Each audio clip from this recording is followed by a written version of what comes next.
single aspect of any given film is important, but is there any more so than the story's ending? You could have a perfect beginning and an outstanding middle, but if the conclusion is a letdown, then that's potentially all audiences will ever remember. One of the best ways to get the final moments to stick in an audience's mind is to bring something to the table that is so shocking, it's almost automatically the first thing spoken about when all is said and done. And it doesn't hurt if it's emotionally crushing either. We all go to the cinema to feel something, otherwise there would be no point to it. Be it happy, amused, intrigued, astonished, or scared. Audiences want the emotion drawn out of them. And the same goes for heart-crushing sadness, even when it's not exactly expected. So with that in mind, I'm Ellie for What Culture, and let's take a look at these utterly devastating movie endings no one saw coming. Starting with Snowpiercer. By their very definition, dystopian stories are supposed to be bleak. This is a world that has gone so wrong that killing children on a televised game show is the only way to survive poverty, or hordes of zombies roam the streets ready to kill any brain that still thinks. Snowpiercer arguably has one of the more unique premises, in that society has been reduced to a train, ever moving through a new ice age. However, as if that wasn't bad enough, said train has been divided quite literally by class, with the elite in comfort at the front and the poor crammed into the back. The events of the movie tell how Curtis Everett and those he shares the tail section of the train with rise up and fight against their rich oppressors, and ultimately they are victorious and bring the train to a halt, though only 2 people are shown to actually leave to embrace the desolate world outside. The first thing they see in the snow is a polar bear, which means that life did not die out on the planet as they were led to believe. A gut punch certainly, but when you factor in that they were most likely attacked by that bear once the credits had started rolling, you have an ending that is arguably bleaker than the story before it. Fallen. Some of the endings on this list have had major impact upon certain characters, while others have been more understated yet still shocking. However, the final scenes of 1998's Fallen change everything the audience thought they knew about the story they were being told. This is because it was from the point of view of a hidden, unreliable narrator from the start. Thanks to John Hobbs' voiceover at the very beginning, telling that this was a story of how he almost died, to the image of him crawling, injured through the snow, there was an idea of where the narrative would lead. Throughout the film that followed John's fight with the supernatural, in particular a fallen angel by the name of Azazel, there was no suggestion that the audience had been lied to. Until the big reveal. That voiceover at the start? That was Azazel, possessing the body and voice of Hobbs to tell the story. Just when it seemed as though the demon had been defeated, the telltale clue of this being the time that he almost died comes into play, as he takes over the body of a nearby cat, leaving a trail of bodies that included that of Denzel Washington's protagonist in his wake. The cabin in the woods. Things have now gotten to a point in the movie industry, and arguably within the saturated horror genre more than anywhere else, that it has almost become the norm to try and defy the norm. Nobody wants to retread the same steps as others before them, and so certain expectations need to be turned on their heads. And this was certainly the mindset that went into creating The Cabin in the Woods, something of a satirical take on the more generic slasher, whereby a group of college students went to the titular cabin in the woods and had creepy things happen to them, but all the while with something sinister going on a level or 2 deeper. In fairness, from the very start it was apparent that this was more than just your typical slasher, with Gary and Steve in the underground lab being the first characters shown. But even so, the actual ending surely couldn't have been telegraphed by anyone at any point.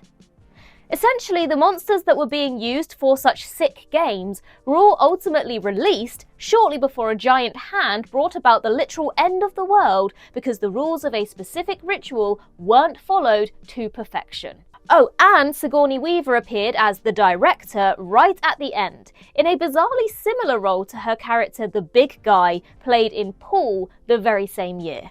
The Sixth Sense. One problem surrounding becoming attached to movie characters is that, as this list will prove, they can be taken away from you at any moment. The more connected you are, the harder it's going to hit, and thus a greater emotional response. What The Sixth Sense did in 1999 was something even greater than this, however. It is, of course, one of the biggest, if not the single biggest twist in cinematic history. But before it became so famous, it was completely unexpected and out of the blue. Bruce Willis's Malcolm Crowe had been working as a psychiatrist for young Cole Sear throughout the story, and Malcolm's relationship with his wife had become strained since he was shot by a home invader and former patient at the very beginning. The end revealed the truth, though, that the gunshot wound Malcolm had sustained was fatal and that he had been dead the entire time. Not only had something like this never been done before, killing a character off and not telling the audience, but this was M. Night Shyamalan's first big break into the mainstream. Even the casual moviegoer will know to expect something unexpected from the director these days, but this was as surprising as it could have possibly been. On Her Majesty's Secret Service. On the whole, the James Bond franchise has never been known for its moments of sadness or poignancy. Certainly there have been occasions where emotion has been coaxed out of the audience, the deaths of M and Bond himself in Skyfall and No Time to Die, respectively, but there are not too many over the 60+ years of the series. One such needle in the haystack moment, and certainly the most shocking, came at the end of On Her Majesty's Secret Service. George Lazenby's only appearance as Bond saw 007 get hitched before the credits rolled, something else that wasn't often seen. James has always typically been something of a womanizer, almost to the point of being problematic. And though you could argue that his marriage to Tracy was surprising enough as an ending, it got much worse. Tracy was ultimately shot and killed in a brutal drive-by at the hands of Blofeld. Bond survived, but his new bride, still in her wedding dress, did not. This led into the story of the next outing 2 years later, Diamonds Are Forever, though the fact that Bond reverted to Sean Connery for his hunt for vengeance took nothing away from such a shocking end. The Wrestler. It turns out that wrestling can be a pretty solid subject to base a film around. Chris Hemsworth's Hulk Hogan project may never have gotten off the ground, but look to the likes of 2024's Queen of the Ring, Fighting with My Family, and The Iron Claw for some truly outstanding pieces around the sport. Up there with the best of them is, of course, The Wrestler. Unlike the 3 films I just mentioned, though, Darren Aronofsky's 2008 effort was not based on real events, and instead revolved around the fictional performer Randy the Ram. As an aging wrestler, Randy faced struggles within his profession that wouldn't be too surprising given the toll such a life takes on the body. He was beaten up, and when he tried to get back into prime shape in a bid to revitalize his career, he suffered a heart attack and was told he should not wrestle anymore. However, saying this to a wrestler is like daring them to do something, and so Randy continued, motivated by the passion he held for the show. Though you could argue that the end was left open to interpretation. Aronofsky has since confirmed that Randy did indeed die in the ring, doing what he loved. Would you rather? Though Squid Game may have ruined many a childhood game for people when it burst onto Netflix in 2021, it was 9 years earlier that Would You Rather was twisted for the purpose of a hideous horror film. Instead of the typical questions, which superpower would you rather have, etc., Shepard Lambrick, the millionaire with a god complex, brought people who needed something he could give them for a much sicker version of the game. The protagonist was Iris, who was playing to win help for her brother's leukemia diagnosis. There aren't many things that could push a person to suffer through the hideous night Iris did, but trying to save a sibling's life is up there. The brutal film, in which pretty much all of the major characters are killed, with the exception of Iris, who gets to head home with the promise of a future for her brother, ends in the worst possible way. She gets home to find that her brother has killed himself. Tragic. Remember Me. A movie doesn't have to be good or memorable in any way to be brought home with a devastating finish that will stick with audiences well past the point of leaving the cinema. In fact, in this case, it helped. In one of the few other roles he played during his 4 years as Edward Cullen in Twilight, Robert Pattinson played Tyler Hawkins in Alan Coulter's Remember Me. An ironic title, as the only thing genuinely memorable about the film was the ending, which had absolutely nothing to do with the rest of the story. Based in New York City, Tyler learned a lesson throughout, with a handy voiceover at the end, that nothing anyone does in the world will ultimately matter, but you should do it anyway. Potentially thought-provoking, but it ultimately fell flat and was overshadowed by the insane ending around it. After having literally nothing to do with the horrific events of September 2001, the final moments of the film revealed they took place on 9/11, and that Tyler, standing in the North Tower of the World Trade Center, was killed. Needless to say, this is all it is remembered for today. Rogue One, a Star Wars story. Who would have thought that a story based out of little more than a throwaway line from a film released 39 years earlier would have resulted in one of the best Star Wars movies to date? Rogue One is genuinely better than anything the franchise has put out since the original trilogy, despite a cast of largely all new characters with no familiar connections. All that was known was that it would lead directly into A New Hope, and show how the rebels got their hands on the blueprints for the Death Star. There are a few notable things about the first non-Skywalker saga chapter of the franchise. It impressively talked its way out of the apparent idiocy surrounding the Death Star vent. It featured one of the greatest spine-tingling character entrances of all time with Darth Vader. There was controversy surrounding the CGI appearance of Carrie Fisher's Leia Organa, and of course, every major character died at the end. Yes, if the likes of Andor or Jyn Erso would have survived, there would have been questions revolving around their whereabouts during the original trilogy's events. But it's not like those same questions aren't raised about Ahsoka. No, watching Cassian and Jyn in particular get obliterated on Scarif, knowing that they had, in Luthen's words from season 1 of Andor, given their lives for a sunrise they would never see, was shocking, but incredibly poignant and satisfying. Toy Story 3. If ever there was a film franchise that should have known when to stop, it's Toy Story. While there was nothing inherently wrong with Toy Story 4, nor will there likely be anything wrong with the upcoming Toy Story 5, they have taken away from what would have been the perfect ending at the conclusion of Toy Story 3. Not only did you have the genuinely gut-wrenching moment in which Buzz, Woody and co stared at their own demise in the face of a giant furnace, but they survived to create something even more moving as a finale. You may struggle to find anything more descriptive and devastating for the ending of Toy Story 3, as children and grown adults alike sobbed their hearts out while Andy passed his beloved toys on to young Bonnie. This gave them a continued purpose in the face of Andy's journey through adolescence. And certainly it was shocking, because who could have ever predicted that Andy's famously fiercely loyal toys would ever be parted from him? It was a phenomenal ending, bittersweet and beautiful, and should have been left alone for all time. All the bright places. Justice Smith may have starred in some huge blockbusters in the form of the Jurassic World franchise, Detective Pikachu, Dungeons & Dragons Honor Among Thieves, and most recently, Now You See Me, Now You Don't. But arguably his best work came in 2020 opposite Elle Fanning in All the Bright Places. The adaptation of Jennifer Niven's novel from 2015 offered a deep and uncomfortable look into suicide through the eyes of the two protagonists, Finch and Violet. And you could argue that it always felt as though a happy ending wasn't going to come. However, the bulk of the story was framed around the troubled mind of Violet, with Finch becoming something of a comfort to her, ultimately seeing her defeat her thoughts of suicide. This wasn't the end though, as the perspective shifted to that of Justice Smith's character. At the beginning and throughout much of the story, the audience was scared for the fate of Violet, while the end of the film saw her in a desperate search for Finch, only to discover that he had jumped into the river, never to be seen again.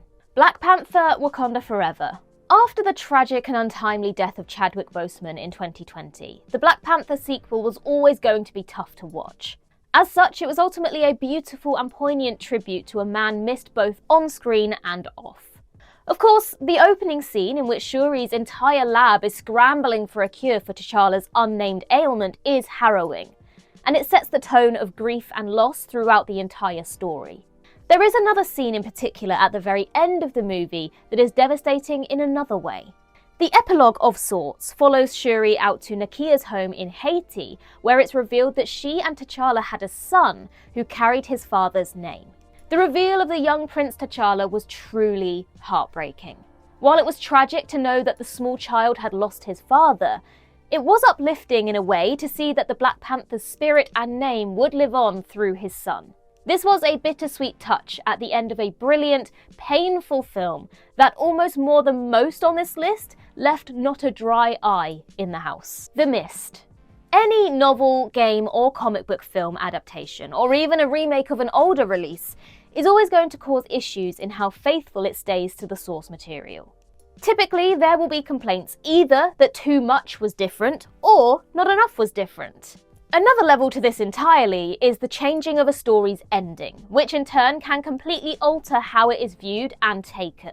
This seems to happen a lot with Stephen King adaptations, as the likes of Dr. Sleep, The Long Walk, and The Shining all differed to varying degrees, but arguably none more so than The Mist. The story revolves around a mysterious fog that descends on a small town, hiding Lovecraftian horrors that devour those that get too close to it. In the book, King gives something of a hopeful ending, where a potential safe haven is suggested, something that couldn't have been further from how the film concluded. On the big screen, it was the opposite of hopeful, as David gave into the horror of the mist and gave the 4 people he was sharing his car with, including his own son, the gift of a quick death by the gun in his hand. Though this was done to spare them the terror of what their lives had become. Not 30 seconds later, he was seemingly saved, deeming their sacrifices futile and pointless. The Prestige. Christopher Nolan is one of the biggest directors working in the industry today. His films are typically Oscar frontrunners in any year they release, something that will probably continue through 2026 with The Odyssey. And it is rare that the man misses the mark. Imagine not only being able to bring the greatest Batman movies of all time to the world, but in between Batman Begins and The Dark Knight Rises, release something as truly brilliant as The Prestige. It's an outstanding effort all round, but the ending does knock things up a notch. 2 competing magicians and bitter rivals, Christian Bale's Alfred Borden and Hugh Jackman's Robert Angier, battle with each other to be the greatest.